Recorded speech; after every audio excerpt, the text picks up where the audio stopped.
I always thought the wind sounded lonelier out here. It didn't just rustle the leaves, it crept under the doors, whispered through the gaps in the windows, and filled the house with something I couldn't name. Not quite sorrow, not quite fear, just a knowing silence that made you listen too closely to your own breathing. That's what our house was built on. Silence. The kind that seeps into the floorboards, gets caught in the curtains, and lingers at the dinner table like a guest no one invited but everyone knows too well.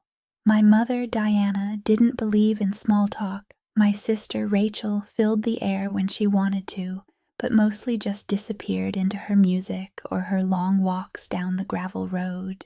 And me? I was the quiet one, the youngest, the one who didn't rattle the glass.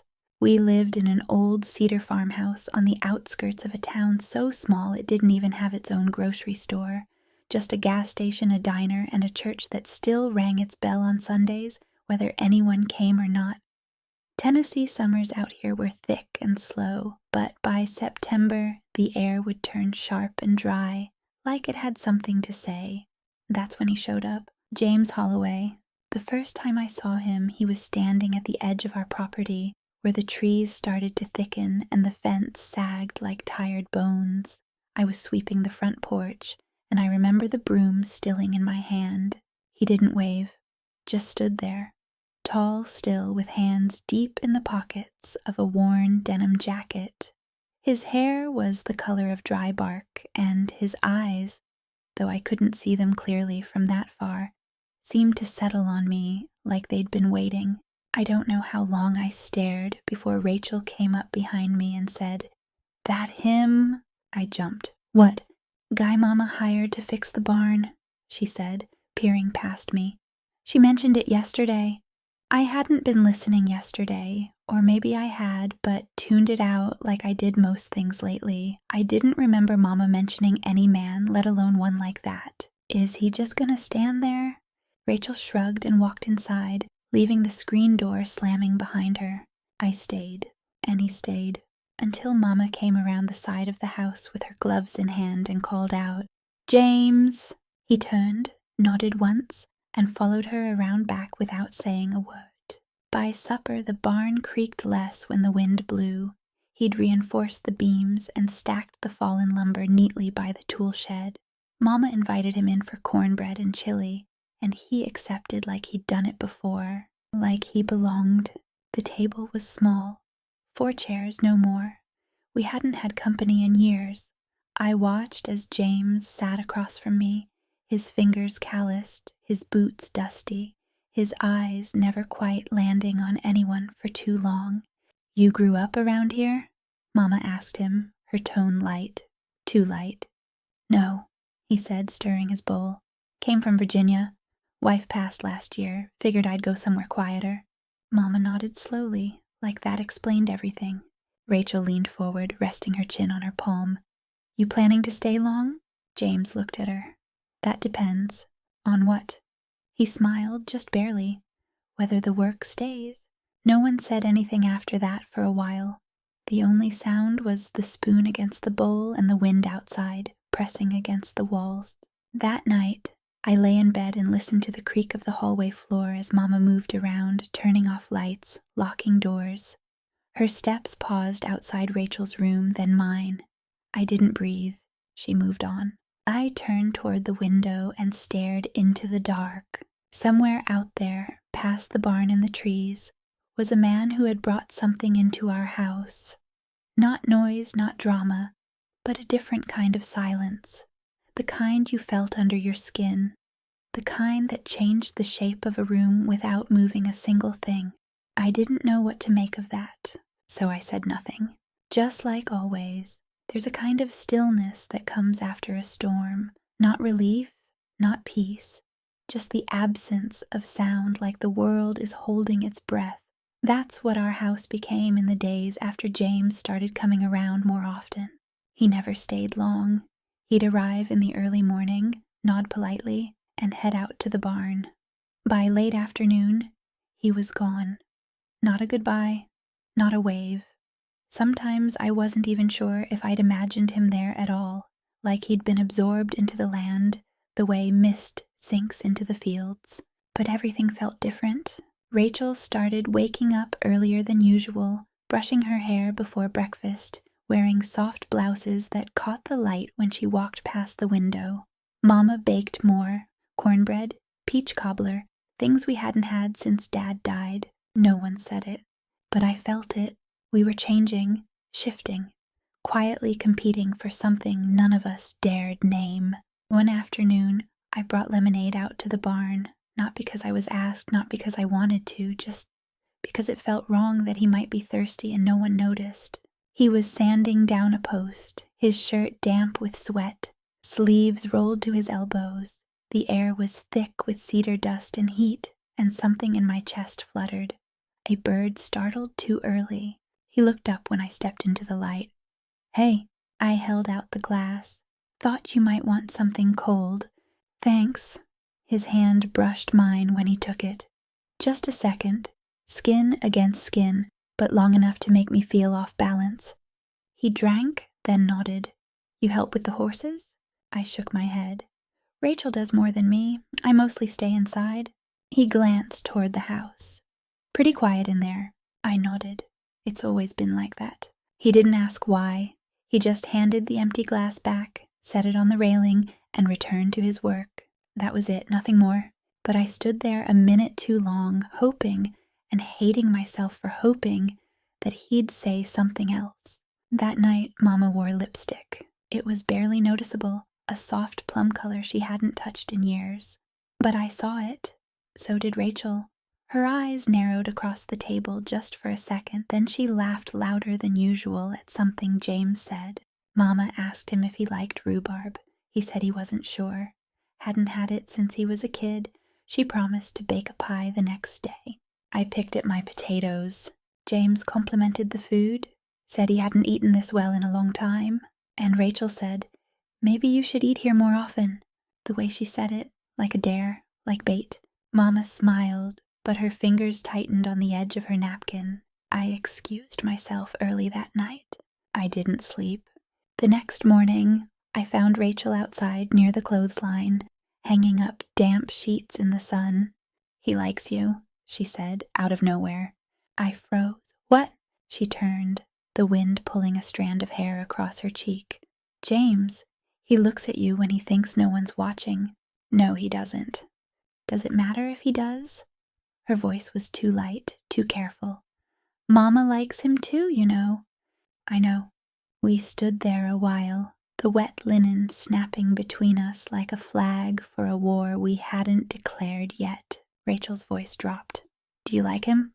I wanted to lie, I wanted to say no, but I just looked down at my hands and said, "I don't know." She didn't answer, just clipped the last sheet in place and walked away. I started hearing footsteps at night. Not loud, not rushed, just the soft creak of wood as someone moved down the hallway long after everyone should have been asleep. I never got up to check. I just lay in bed, eyes open in the dark, heart thudding like it was trying to tell me something before it was too late. One night I heard Rachel's door open, and then close, and then nothing, just silence. A few days later I went to the barn again, not with lemonade, not with anything, just to see him. He was fixing a broken gate hinge, sweat darkening the back of his shirt. When he saw me, he gave that same quiet smile, and something inside me wanted to cry. Not because of him, but because of how empty I felt when he looked at me that way, like I was no different than the sky. Something to glance at, then forget. "You sleep okay?" he asked. "Yeah, you?" He didn't answer. I walked closer, close enough to smell the metal on his hands. "Why did you come here, really?" He paused. "I told you, quiet place, clean work. You could have picked anywhere." He looked at me then, really looked. "Sometimes a place chooses you." My throat tightened, and the people, he didn't smile, didn't flinch, just said, "I don't plan that far ahead." When I went back to the house, Mama was setting out the rhubarb pie. Rachel was already at the table, hair still damp from her bath, wearing the pale green dress she saved for Sundays. We sat down. No one said anything, and I realized We were all waiting for the same knock at the door. You don't always notice when something begins to break. Not at first. A whisper of strain, a shift in balance, and then, suddenly, the weight of everything you ignored comes crashing down. That's what August felt like. The heat clung to the walls. Flies buzzed lazy circles in the kitchen. The garden wilted no matter how much water Mama poured into the soil. And the silence, it grew teeth. James came by almost every day now. He didn't knock anymore, just walked in through the back door like he belonged. Mama started calling him Holloway, like a nickname from some other life. She'd smile when she said it, a half smile, lips pursed, eyes sharp. Rachel called him James, always sweet, always casual. I didn't call him anything. I just watched.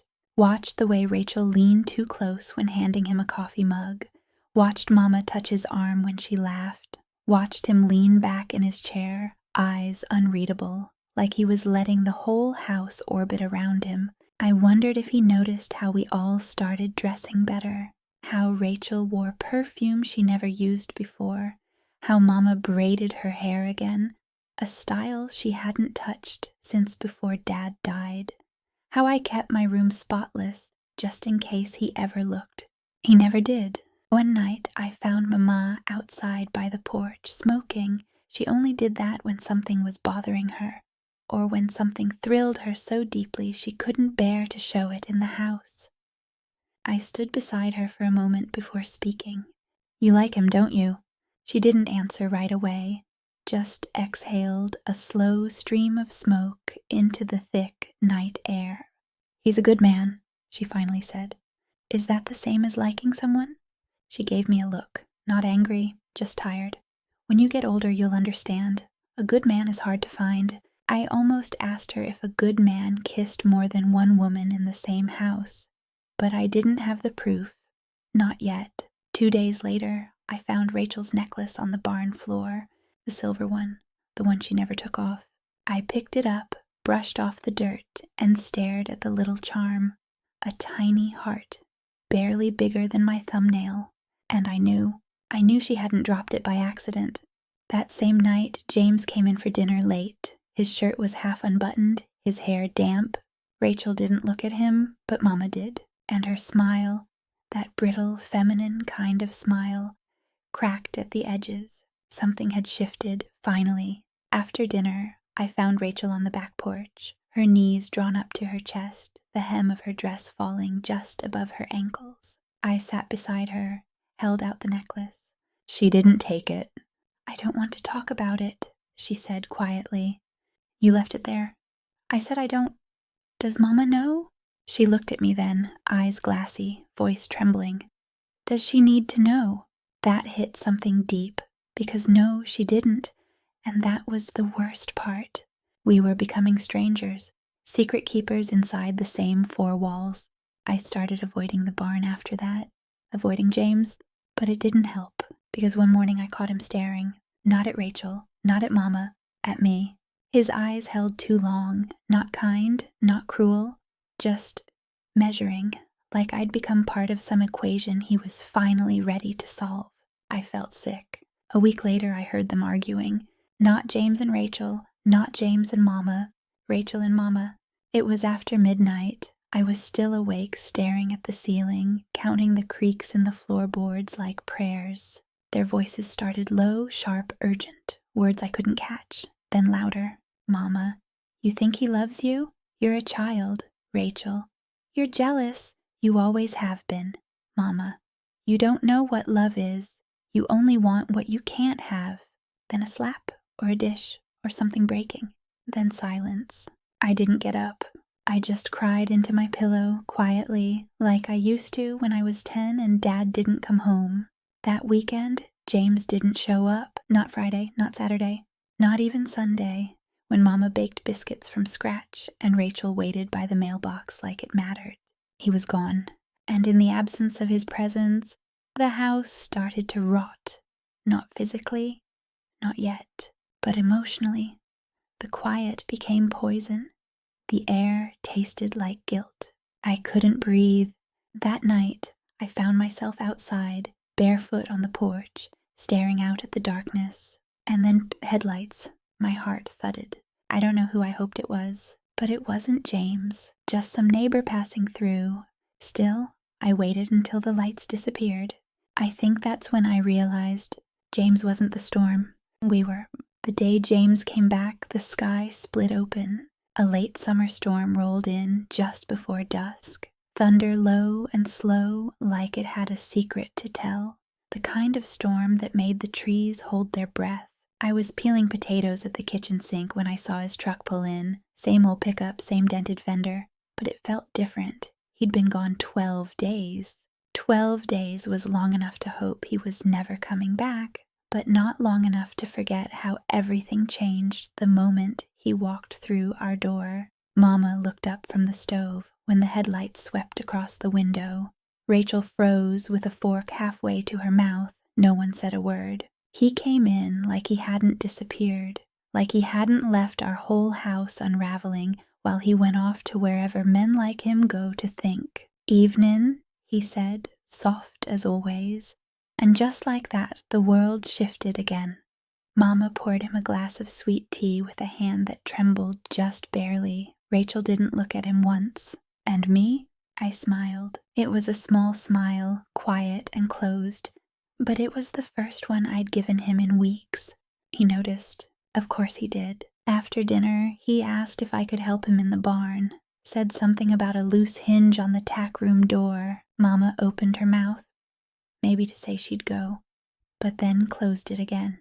Rachel stood and started collecting plates, her back stiff.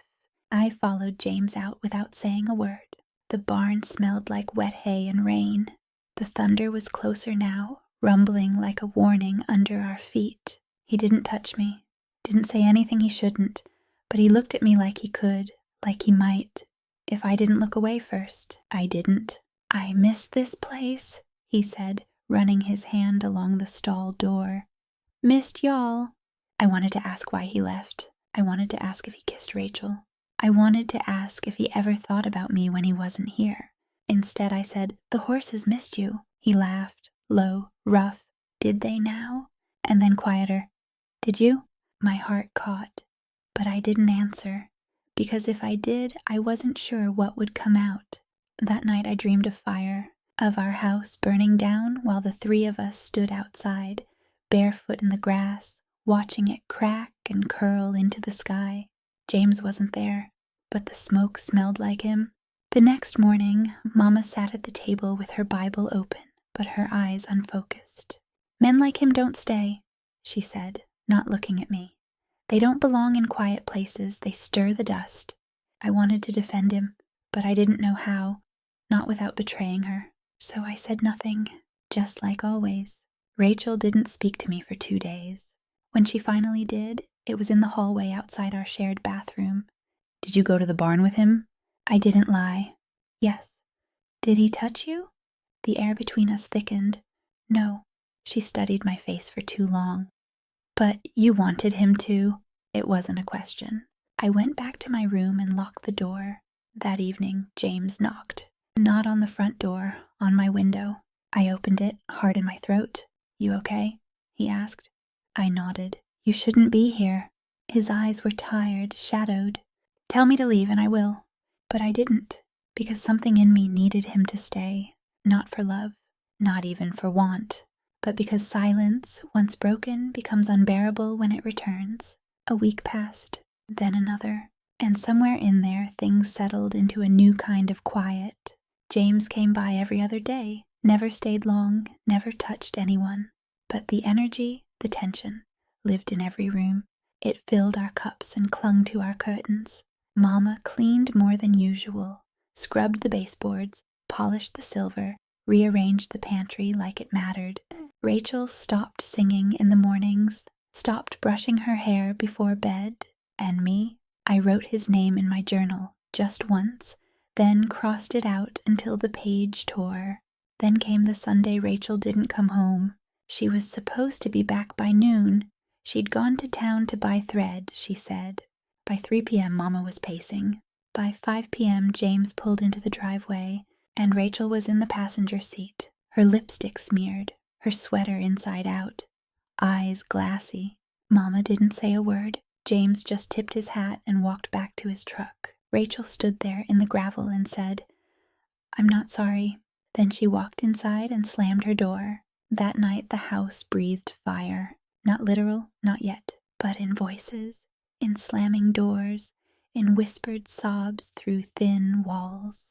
I curled up in bed, the ceiling fan creaking above me like some ancient warning. And I knew whatever we had before was gone. Not stolen, given away. Piece by piece, choice by choice. People think houses fall apart in storms, wind, rain, fire, but sometimes a house dies quietly. It rots from within. Boards split in the night, tiles loosen like teeth, and no one notices until the whole thing sags under its own history. That's what happened to ours. After Rachel came home in James's truck, things were never the same. She didn't hide anymore. She wore lipstick at breakfast, started wearing dresses around the house, ones she hadn't touched in years, sat at the kitchen table flipping through magazines with glossy pages and faraway eyes. She spoke about James like he was a storm she had learned to dance with. "He says I remind him of his wife," she whispered one afternoon while Mama was folding laundry. I was pouring tea. My hand trembled and the glass clinked against the pitcher. "He shouldn't have said that," I replied, quieter than I meant to. She smiled without looking at me. "Maybe, but he did." Mama went silent again. She stopped inviting James over. She stopped talking about him at all, as if his name, spoken aloud, might set the wallpaper peeling. But she watched Rachel like a hawk, and she watched me like she knew. One night after dinner, she stood in the doorway to my room. "You need to remember who you are," she said. I looked up from my journal, unsure what she meant. "You're not like her." There was no softness in her voice, just something cold and sharp, not cruel, but defensive. "I don't know what you mean," I said.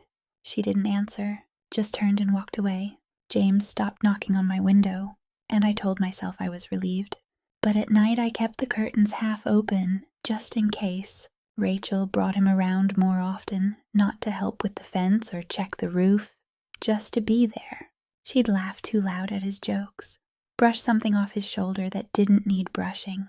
Once, I caught her watching me from the corner of her eye as she kissed his cheek at the sink, like it was a game, like I was losing. One evening, I found Mama sitting alone in the barn. It was nearly dark. The lantern cast long shadows across her lap.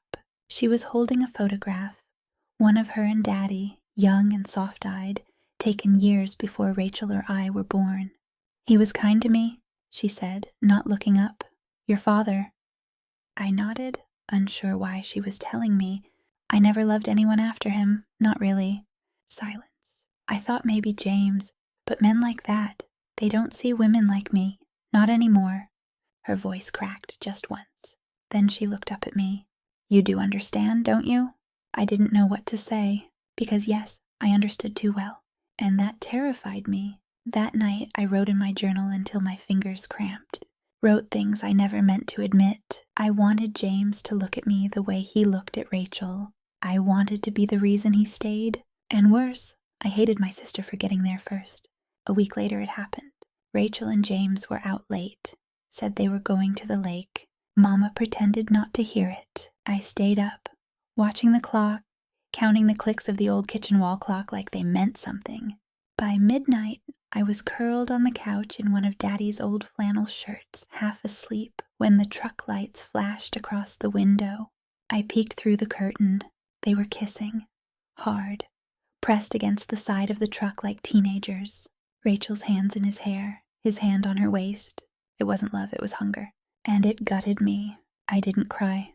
I didn't scream. Instead, I walked into the bathroom, locked the door, and turned on the faucet. I sat on the cold tile floor, knees to my chest, and whispered, "I hate her, I hate her, I hate her," over and over until the words lost their shape.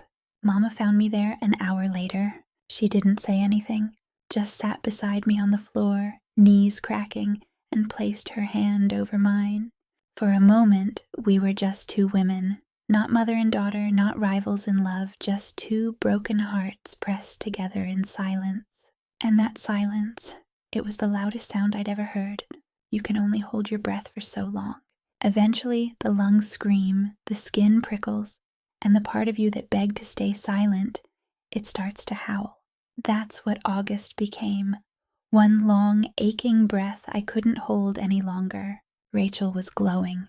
Whatever they were doing, late nights, lake visits, quiet mornings in his truck, it was changing her. She looked like someone who knew they'd won. I started avoiding the kitchen, avoiding the barn, avoiding James. But he didn't avoid me. One afternoon, I was out by the orchard, picking apples in the heat. My dress stuck to my back. The air was thick like syrup in my lungs. I didn't hear him approach. "You missed one," he said, pointing above my head. I turned, startled. He reached past me, his arm brushing mine, and plucked an apple from the branch. "Sweetest ones are always out of reach," he added, handing it to me. I stared at the fruit in my palm, then at him. "Rachel knows you're here?" A small smirk. "Do I need her permission now?" That did something to me. A knot pulled tight in my stomach. Not desire, not quite, but something sharper, meaner.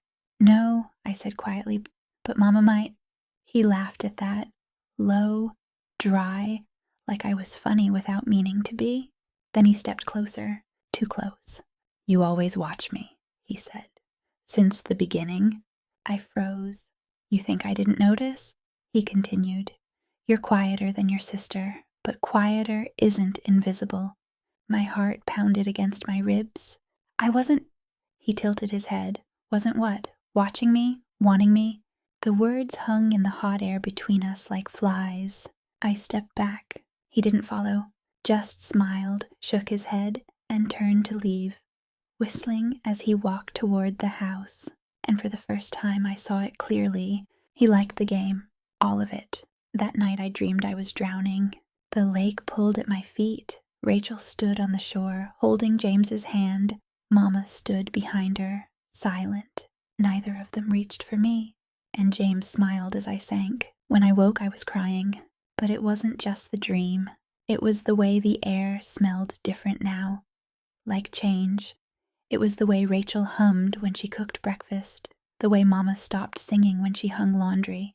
We were all holding matches, and someone, maybe all of us, was about to strike. The burn came on a Wednesday. It was supposed to rain, but didn't. The sky just stayed gray and swollen, like it was holding back tears. Rachel was out with James, again. Mama was pacing, and I was tired of pretending, so I said it. At the dinner table, just me and her. "Do you think she's sleeping with him?" The fork slipped from Mama's hand, clanged against the plate. She didn't answer right away. Instead, she pushed her chair back and stood. Then she walked to the sink, filled a glass, and drank it all in one go. When she turned around, her face was calm, but her eyes were fire. "What does it matter to you?" she asked. I stared at her. "You know why." A long pause. Then quietly, "Yes, I do." We didn't speak for 2 days. Not real words. Just passing phrases. "Pass the salt. The well's low. Laundry's on the line." Everything else. All the real things, they pulsed beneath the surface, like a storm just offshore. Then came the letter. Rachel left it on the table one morning before sunrise. She was gone before any of us woke up. The envelope was pale blue, her name in the corner. I opened it with shaking hands. "I'm going with him. We're not coming back. Don't try to find me." That was all. 3 lines, no apology, no explanation. Mama read it, folded it, set it on the mantel. Then she walked outside, sat on the porch and stared at the road. She didn't cry. Neither did I. Not yet. I didn't sleep that night. I wandered the house like a ghost, touching things I hadn't looked at in years. Old photo albums, dusty curtains, the broken clock above the fireplace. At some point I ended up in Rachel's room. Everything smelled like her. Perfume, lotion, that citrus shampoo she loved, and on her dresser, a bracelet James had given her, I remembered it, rested like a final insult. I picked it up, then I threw it against the wall. It didn't shatter, it just bounced. Useless. Mama came to my room around 4 a.m. She didn't say anything, just crawled into bed beside me like she used to when I was small and sick with fever. She held my hand. Her fingers were cold. And finally, we both cried. Some silences feel sharp, the kind that cuts. Others, they rot. The days after Rachel left were like that. A slow rot, soft and sticky, like fruit left too long on the vine. Mama and I barely spoke, not out of anger, but something worse. Grief without ceremony. A funeral without a body. She cleaned a lot, the floors, the windows, even the barn, though she hadn't stepped foot in it in months. I just watched, or wandered. I started walking the fence line at dusk, tracing the boundaries like they might keep the rest of the world out. Or maybe keep me in. Sometimes I imagined Rachel coming down the gravel road again, her hair windblown, her voice sharp and alive. But she never did. Only the wind came, and the wind didn't talk. One morning, I found Mama sitting on the porch in her church dress, hair pinned, lips pale, back straight like someone waiting to be judged. She didn't go to church. She hadn't in years. "Are you going somewhere?" I asked. She didn't look at me, just said, "He came to me first, you know." The words hit like a stone. I sat down slowly beside her. "What?" "James." Her voice was steady. "Before your sister, before you, it was me." Silence. The trees behind the house creaked. I didn't breathe. "He fixed the barn, then he fixed the kitchen sink, then he started staying late." She laughed bitterly. "He asked me what color I liked the sky best." I blinked. "What?" "It was stupid," she muttered. "But no one had asked me anything in years, not since your father." Her voice broke. I turned to look at her. For once, really look. She wasn't just my mother. She was a woman. One who'd been alone too long and wanted too much. "What happened?" I whispered. She shook her head.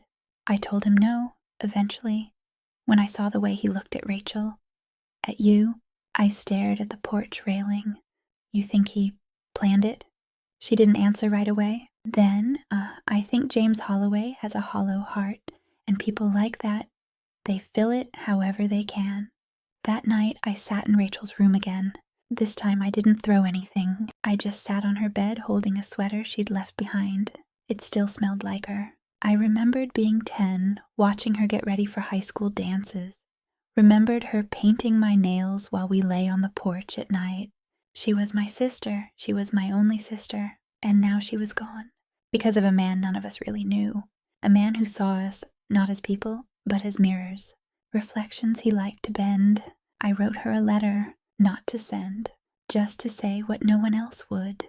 "You left us bleeding, and maybe you think it was love, but it wasn't. It was hunger, and you fed it. Now it feeds on me, too." I folded it, burned it in the fireplace, watched the ash scatter. James never came back. Not to the house. Not to the barn. Maybe Rachel was enough, or maybe she wasn't, and he just moved on. Either way, the air got quieter, but not kinder. One evening, Mama asked me to sit with her. She was mending a tear in the couch, needle dancing in her hand. "I used to dream of leaving this place," she said, "back when your daddy was still alive." I didn't respond. She nodded toward the front door. "Now I dream of locking it forever." That's when I realized this house, this farm had held too many ghosts. Rachel's laughter, my silence, Mama's aching, and James's shadow. It was all here, pressed into the walls. I started packing the next morning, not out of anger, not even grief, just clarity. I told Mama at breakfast. She didn't cry. She just said, "Where will you go?" "I don't know," I said, "but it won't be here." She nodded once, and we finished our eggs in silence. That night, I walked to the edge of the property, same place James had stood that first day. The trees were taller now, or maybe I was just smaller. I closed my eyes, and for the first time in months I felt the wind, not like a warning, but like a release. I left the farm on a Tuesday morning. No ceremony, no goodbye letters, just the old duffel bag I used to take to summer camp, stuffed with a few clothes and notebooks. Mama stood on the porch, arms crossed, eyes tired. She didn't ask me to stay. She didn't tell me she was proud. She just said, "Right when you get somewhere," and I nodded. The gravel crunched under my boots. With every step down the road, I felt the weight shift. From my shoulders to the soles of my feet to the dust that finally carried me away. I didn't cry, not until the house was out of sight. I didn't go far, not at first. A small town about 40 miles west tucked near the river, one motel, one gas station, one cafe with the kind of waitress who called me sweetheart before even learning my name. I rented a room above an old barber shop, furnished with nothing but a mattress, a desk, and a window with no screen. But it was mine. No Rachel's perfume lingering in the closet. No James's voice echoing in the floorboards. No Mama's grief folded into the walls. Just air and time. I got a job at the diner, washing dishes mostly, sometimes waiting tables when someone called in sick. At night I wrote, not to James, not even to Rachel, just to the girl I used to be. Dear Emily, you survived. You didn't get what you wanted, but you saw the truth, and sometimes that's more valuable than love. 2 months passed before I heard from Rachel. A single postcard. Coastal winds are better than mountain winds. He's not what I thought, but maybe I'm not either. Hope the horses are okay. No return address, no apology. Just her handwriting, looping and careless like it always was. I stared at it for a long time, then tucked it in a drawer I rarely opened. Mama wrote too. Less poetic, more practical. The chickens got into the garden again. I can't keep chasing them in this heat. Hope you're eating enough. There was something soft in her words, though, something tired, but warm. I sent her a picture of the cafe where I worked. She never replied to it, but a week later, I got a package. A jar of peach preserves, wrapped in 2 layers of newspaper. No note. Sometimes late at night, I still think of James. I wonder if he ever felt remorse, or if women like us, broken and quiet and longing, were just chapters in his story, names in a notebook he never reread. I wonder if he ever truly knew me, or if I only imagined the moments we shared. Maybe that's the worst kind of heartbreak, the kind you can't even prove was real. One Sunday, the cafe radio played an old country song. Something about wind chimes and lightning bugs and the man who never stayed. I froze. The air around me twisted. The plates in my hands clinked, and for 1 second I was back on the porch, watching headlights vanish into the trees. But then someone called my name, and I was here again, Emily. 23 next month, wearing an apron stained with coffee, living in a room with no curtains and no ghosts. I don't know if I'll ever go home. Maybe one day, maybe not, but I carry it with me. The farmhouse, the summer, the silences. And I've learned this. Some women are born to bear silence, others are born to break it. And me? I think I was born to write it down.